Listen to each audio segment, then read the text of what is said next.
looking at being able to solve quadratics by factoring today. This is all stuff from Algebra 1, really, and some, I mean, you probably did it in your other classes as well, but mostly from Algebra 1. You know that quadratics, which are trinomials, are usually in this form: ax squared plus bx plus c equals 0. To factor, you got to select two numbers that multiply to c, yet add or subtract to b. That's what we did over here. You can go through the notes on your own if you want. This is what it looks like when it's graphed, right? We know when we solve the quadratic, we ended up getting -2 and 7. So they cross our x-axis at -2 and 7.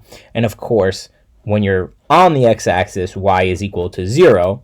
So things you need to know about quadratics: roots, solutions, x-intercepts come from setting your factors equal to 0 and solving by graphing or by factoring, right? And if you graph them on the graphing calculator, you can use that gsolve function.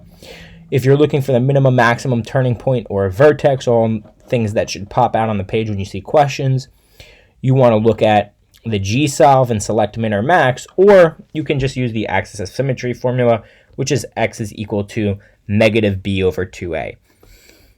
The roots are equidistant from the axis of symmetry and or the vertex, and the c is always going to be your y-intercept.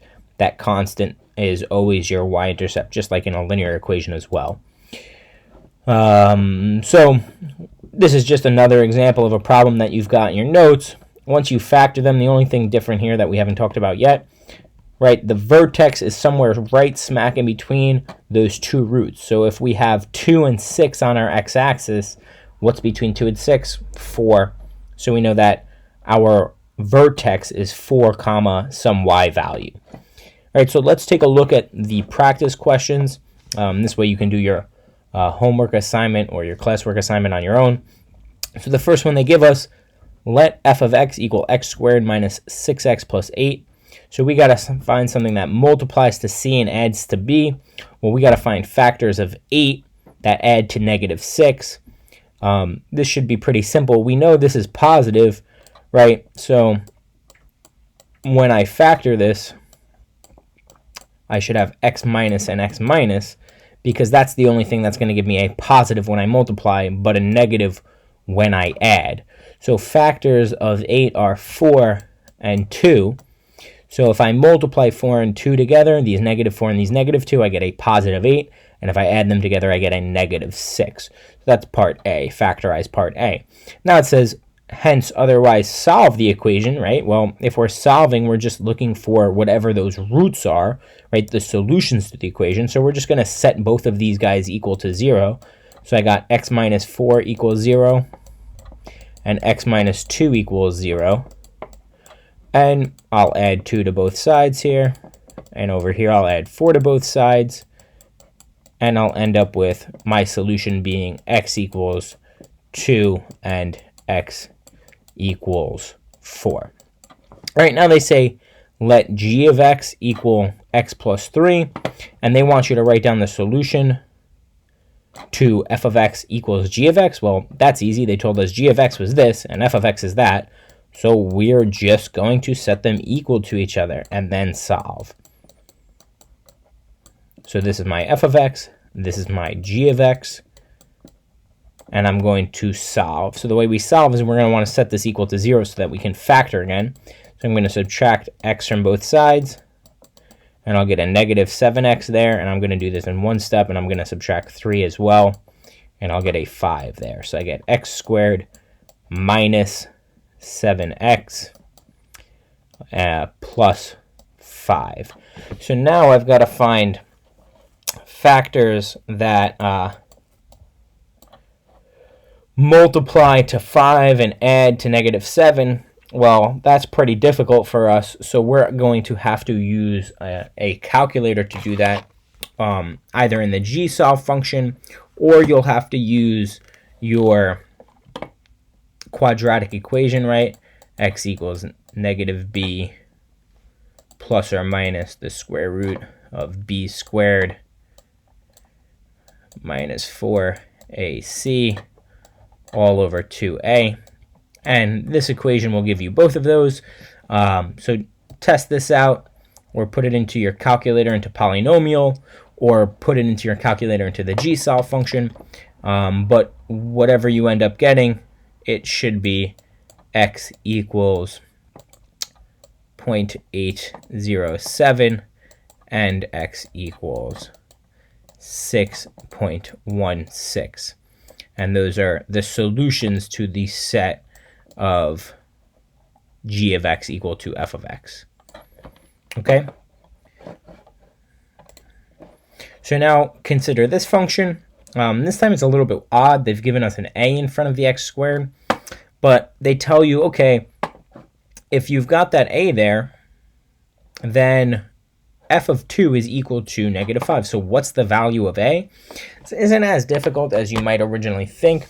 After closer inspection, all you have to recognize is that if you plugged in 2 here, you would end up with 5. So they're saying when x is 2, f of x is 5, meaning if I'm plugging into this equation, I would get -5 is equal to 5 minus, well, they said plug in 2 for x, so I'm plugging in 2 for x, plus a, we don't know what that is, we're going to try to figure it out, times 2 squared.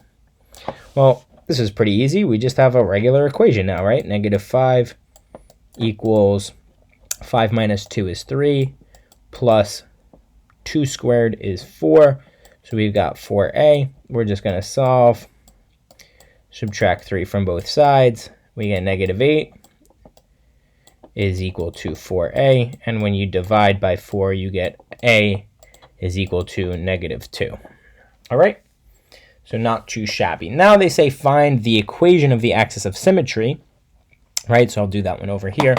And the equation for the axis of symmetry, again, you can use the gsolve function and find a max or a min, or you can just plug into x is equal to -b over 2a, and that will also give it to you, right? So -b, well, our -b, well, b was -1 here, so -1, right, gives you a +1, over 2 times a was -2, so that's -2, and 1 over -2 times 2 is just -1/4. So your axis of symmetry is x equals -1/4. Okay, and that's your axis of symmetry. And this is the equation for that. Again, you can just plug it into the calculator if you feel like that's easier for you. So now we want to write down the range of this function. Well, range is what are your y values equal to? What's the y value equal to, right? How many y values are going to have there, and what are they going to be? So how do we do that? Well, we know this is the lowest or the highest point that we can have in the function, right? In this case, it's a minimum because we see that this x squared is, we know that it's a maximum because we know that this x squared is negative, right? Because we've got this -2 here. So I know that my function looks like this, like a frowny face or a mountain. So this -1/4 is all the way at the peak there. So I got to find out what y value goes with this so that I can figure out what y values to account for in my range, because I'm not going to have anything higher than this y. So how do I figure out what this y is? Well, I know what an x value is. I have an equation. I can just plug it into my equation. So f of x, I want to know what f of x is when I'm plugging in -1/4. So I get 5 minus -1/4 plus, right, we've got the -2 from before, so really we can just say minus, would be easier for me to do, minus 2x, well, x is, we know, -1/4, we're plugging in, squared, and we end up getting f of -1/4 being equal to 5.125.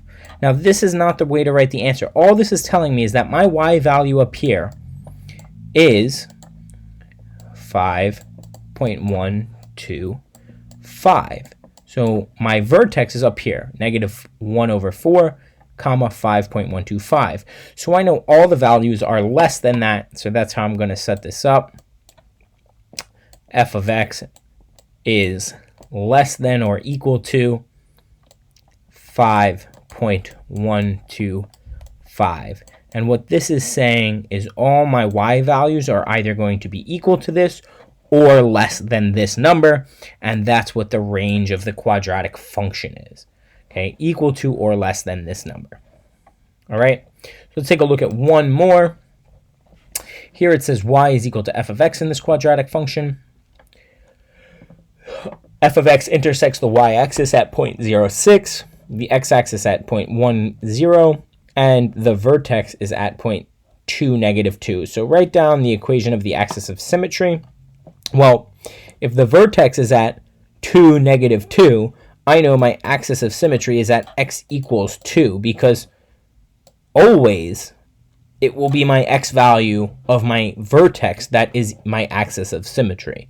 So x equals 2 tells me that here, this line here, is my axis of symmetry.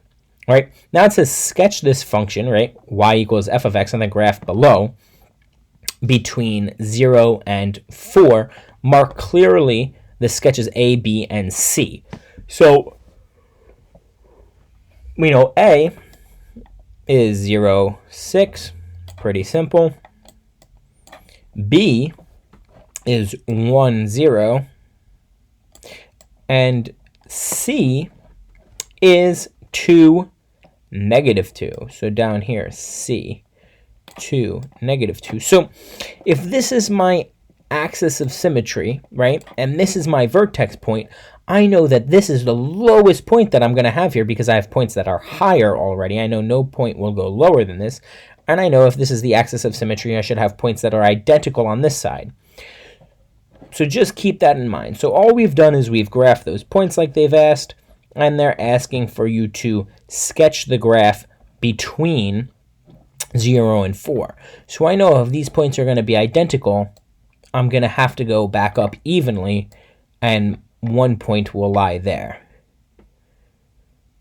Okay, and this is my sketch going up, and that's 4, so it stops about there. All right, and then finally, it says the graph of y equals f of x intersects x for a second time at point D. Write down the x-coordinate of point D.